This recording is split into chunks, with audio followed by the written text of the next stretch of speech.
وَهُوَ الْقَاهِرُ فَوْقَ عِبَادِهِ، اور وہ چھایا ہوا ہے اپنے بندوں کے اوپر، غالب ہے، یعنی چسک نہیں سکتا کوئی اس کی مرضی کے بغیر۔ وَهُوَ الْحَكِيمُ الْخَبِيرُ، اور وہی حکمت والا ہے اور خبر رکھنے والا ہے۔ قُلْ أَيُّ شَيْءٍ أَكْبَرُ الشَّهَادَةِ، اے نبی ان سے فرماؤ، بتاؤ سب سے بڑی شہادت کون سی ہو سکتی ہے؟ قُلِ اللَّهُ، تم فرماؤ اللہ کی شہادت۔ شہیدٌ بینی و بینکم، وہ گواہ ہے تمہارے اور میرے درمیان، یعنی مجھے کسی اور گواہی کی ضرورت نہیں ہے کہ میں اللہ کا پیغام تم تک پہنچا رہا ہوں، وہ دیکھ رہا ہے۔ اللہ گواہ ہے کہ میں نے اپنا پیغام جو مجھے اللہ نے سپرد کیا تھا تم تک پہنچا دیا۔ وَأُوحِيَ إِلَيَّ هَذَا الْقُرْآنُ لِأُنذِرَكُم بِهِ وَمَن بَلَغَ، اور یہ بھی ان سے کہہ دو کہ اللہ نے مجھے قرآن وحی اس لیے کیا ہے تاکہ اس کے ذریعے میں تمہیں بھی ڈر سناؤں اور جس تک بھی یہ کتاب پہنچ جائے۔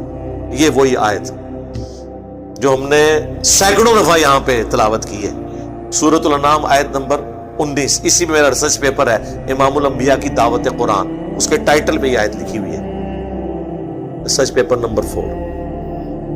تم فرماؤ قرآن مجھے اس لیے وحی کیا گیا تاکہ اس کے ذریعے میں تمہیں ڈر سناؤں۔ اچھا مجھے بتائیں، اگر اللہ کے نبی جن کی پرائمری رسپانسبلٹی تھی کہ انہوں نے قرآن کے ذریعے لوگوں کو آخرت کا ڈر سنانا ہے، اللہ کی طرف مائل کرنا ہے، تو اس کا مطلب ہے کہ اس سے بیسٹ سلیبس تو کوئی نہیں ہو سکتا، رسول اللہ سے بڑا ٹیچر کوئی نہیں صلی اللہ علیہ وآلہ وسلم، قرآن سے بہترین سلیبس ہی کوئی نہیں ہے۔ تو یہ بابوں نے اپنی کتابیں لکھ کے امت کو کیوں تھمائی ہوئی ہیں؟ ان سے ذرا پوچھیں۔ فضائل اعمال، فضائل سنت، 14 ستارے، یہ پکڑ کے کیوں انہوں نے حوالے کیے ہوئے ہیں؟ کہ قرآن میں کوئی نقص تھا؟ اور حکم یہ ہو رہا ہے کہ اے نبی تم نے بھی اس قرآن کے ذریعے تبلیغ کرنی ہے، اور جس تک بھی پہنچ جائے۔ قرآن پہنچا، لیکن آپ دیکھ لیں کیا خدمت کی ان لوگوں نے۔ 1000 سال سے اسلام یہاں آیا ہوا ہے، کسی نے قرآن کا ترجمہ نہیں کیا، یہ تو پچھلے 100-150 سال میں ہی ترجمے ہوئے۔ بخاری کا پہلا ترجمہ 1920 میں ہوا ہے، آلموسٹ 100 ایئرز پہلے۔ پہلے ان سے پوچھیں آپ کیا کرتے رہے ہیں؟ یہاں کی لوکل لینگویج تھی فارسی، پھر اردو بن گئی۔ قرآن فارسی میں ٹرانسلیٹ کیوں نہیں کیا؟ شاہ ولی اللہ دہلوی نے پہلی دفعہ کیا، 5 سال تک چھپے رہے، لوگوں نے فتوے جاری کر دیے، یہ قرآن عربی میں تھا، اس نے تحریف کر کے فارسی میں کر دیا، کیونکہ ولی اللہ دہلوی نے یہ یعنی آبزرو کیا انہوں نے کہ بھئی اس قوم کا تو کوئی حال نہیں ہے، قرآن تو نہ انہوں نے عربی سیکھنی ہے، نہ ہمارے ابا اجداد نے سیکھی، نہ انہوں نے سیکھنی ہے، تو نہ انہوں نے عربی سیکھنی ہے، نہ انہوں نے قرآن پہ چلنا ہے، تو بہتر ہے قرآن کو نیٹو لینگویج میں کر دیا جائے۔ جس طرح ہم نے یوٹیوب کا موڈ اختیار کیا ہے، ہمیں پتہ ہے کہ مدرسوں میں انہوں نے کوئی دین نہیں سکھانا، نہ انہوں نے صحیح بات لوگوں کو بتانی ہے، تو پھر ہم الٹیمیٹلی یہ جو ایک ڈیجیٹل موڈ ہمارے پاس موجود ہے ہم لوگوں تک بات پہنچائیں۔ وہ ایک دیوبندی نے کتاب لکھی ہے مناقب ابی حنیفہ، اس کے مقدمے میں لکھا ہے دور حاضر میں حدیث کی کتابوں نے زندیقیت کا دروازہ کھول دیا ہے۔ پہلے ہم لوگوں کو مسئلہ بتاتے تھے، لوگ سن لیتے تھے، اب جب مسئلہ بتاتے ہیں وہ کہتے ہیں جی دسو کتنے لکھے ہے، پوچھنا ہے لوگوں نے، شکر کرو کہ آپ پوچھ رہے نے۔ ایک او وقت آنا ہے پہلے ایک تہنوں ترن گے، پھر کہیں گے ماما کہ تو بیان کیتے ہی نہیں کیتا دے تھے اعلان کر، یہ دن دور نہیں جے۔ ابھی تو آپ سے یہ لادہ پوچھتے ہیں نا سر، یہ وہ جس ہمارے ایک بھائی فون کر کے کہتے ہیں مولانا یہ کہاں لکھا ہوا ہے، کوئی آیت ہے، کوئی حدیث ہے؟ یہ اس دن تو ڈر جاؤ تو لوگ کنوں پکڑ کے تہنوں لاون گے کہ کیا کر رہے ہو تسی، کوئی چیز لکھی ہے کدھرے؟ تو انہوں نے بڑی ہوشیاری کے ساتھ ترجمہ نہیں کیا، انہیں پتا تھا کام ڈل جانا ہے اور ڈل گیا۔ یہ اسلام کی خدمات ہے جی۔ کسی نے بخاری کا ترجمہ نہیں کیا، بتائیں نا جی، کوئی لائے نا جی اے جی سلطان باہو نے قرآن کا ترجمہ کیتا جی،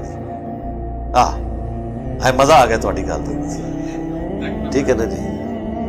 انہوں نے کیوں کرنے تھے میرے بھائی؟ انہوں نے اپنی شاعریاں لکھ کے آپ کو حوالے کی، اپنی کتابیں حوالے کی تاکہ آپ قرآن و حدیث سے دور رہیں۔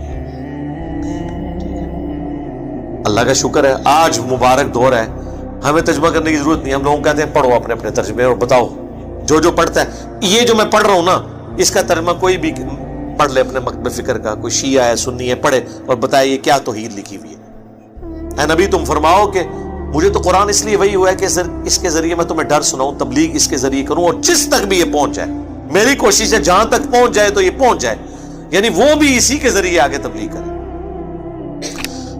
أَإِنَّكُمْ لَتَشْهَدُونَ أَنَّ مَعَ اللَّهِ آلِهَةً أُخْرَى، کیا تم اس بات کے اوپر گواہی دیتے ہو کہ اللہ کے ساتھ کوئی اور الہ بھی ہے؟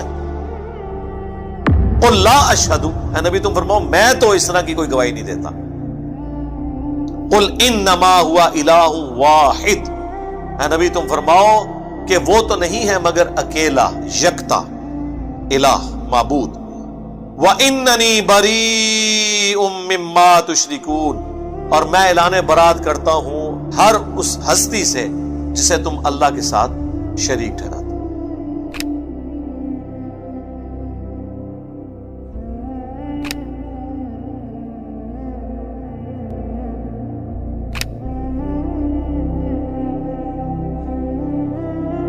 میرے بھائی میٹھی میٹھی باتیں تو ہو ہی نہیں سکتی نا، قرآن تو پھر کڑوی بات کرتا ہے۔ قرآن صرف توحید بیان نہیں کرتا، جو توحید کے مقابلے پہ طاغوت ہے اس کی نفی بھی کرتا ہے۔ یہاں سے آ کے ہمارا اختلاف شروع ہو جاتا ہے۔ ہمارے واعظین صرف تبلیغ کا ایک رخ بیان کرتے ہیں، اس کی وجہ سے دنیا میں کوئی تبدیلی نہیں آئی، عقائد کی کوئی اصلاح نہیں ہوتی، کیونکہ نیگیٹو پہلو وہ بتاتے ہی نہیں ہے ڈر کے مارے۔ جب تک آپ نیگیٹو پہلو کو ہائی لائٹ نہیں کریں گے، پازیٹو کی قدر لوگوں کے دلوں میں نہیں آئے گی۔ عربی میں کہا جاتا ہے نا کہ چیزیں اپنی ضد سے پہچانی جاتی ہیں۔